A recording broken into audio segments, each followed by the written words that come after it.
Assalamualaikum warahmatullahi wabarakatuh.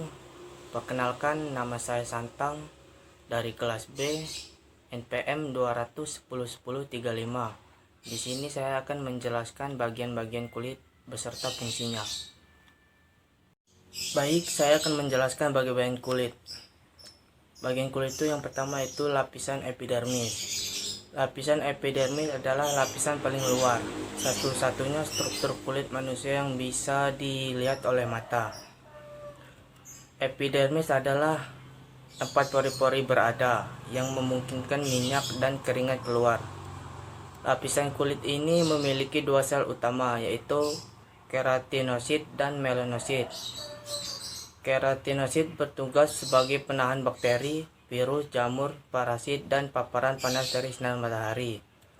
Sedangkan melanosit berfungsi memproduksi melanin, zat pigmen membentuk warna pada kulit. Meski tidak mempunyai pembuluh darah, epidermis memiliki setidaknya 5 sublapisan kecil, yaitu yang pertama, stratum corneum berada di bagian luar, disebut juga sebagai kulit mati yang mengelupas lalu tergantikan dengan sel baru. Corneum ini berfungsi melindungi kulit bagian dalam dari infeksi atau paparan bahan kimia. Yang kedua, stratum lucidum, yaitu lapisan tipis yang bisa dilihat pada telapak tangan dan kaki, berfungsi melindungi tubuh dari paparan sinar ultraviolet dan meredam gesekan. Yang ketiga, stratum granulosum, lapisan yang banyak mengandung keratinosit, berada di bagian paling tengah dari epidermis. Yang keempat, stratum spinosum, lapisan epidermis paling tebal, tempat terbentuknya keratinosit yang berperan penting pada kekuatan rambut dan kuku. Yang kelima, stratum basal, lapisan paling bawah dari epidermis. Di sini melanosit memproduksi melanin untuk membentuk pigmen atau warna kulit. Yang kedua, lapisan dermis. Lapisan dermis adalah lapisan kulit yang berada di tengah antara epidermis dan hipodermis. Fungsi utama dari dermis adalah memproduksi keringat dan minyak, mengalirkan darah ke kulit, dan menumbuhkan rambut. Lapisan yang juga disebut dengan kulit jangat ini lebih tebal dari epidermis karena tersusun dari kelenjar minyak dan keringat, folikel rambut, jaringan ikat, ujung saraf, serta pembuluh darah. Terdapat beberapa komponen yang ada pada dermis, yaitu yang pertama, pembuluh darah, berfungsi memberi nutrisi pada kulit yang mendukung kesehatan folikel dan kelenjar keringat. Yang kedua, folikel, yaitu kantong kecil yang berfungsi menumbuhkan rambut dalam siklus teratur. Setiap orang memiliki sekitar 100.000 folikel rambut di kepalanya. Yang ketiga, kelenjar keringat, berfungsi membuang limbah tubuh selain urin. Kelenjar keringat paling banyak berada di dahi, ketiak, dan telapak tangan. Keringat juga memainkan peran penting untuk mengontrol suhu tubuh.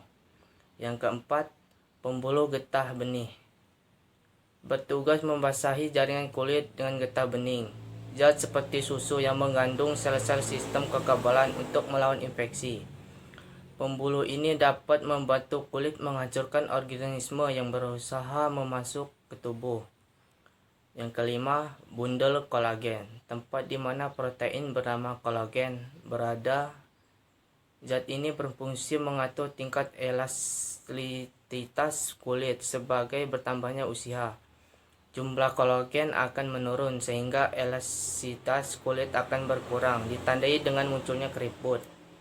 Yang keenam, ujung saraf, berfungsi sebagai sensor tubuh untuk merasakan panas, dingin, sakit, nyeri, dan kondisi lainnya.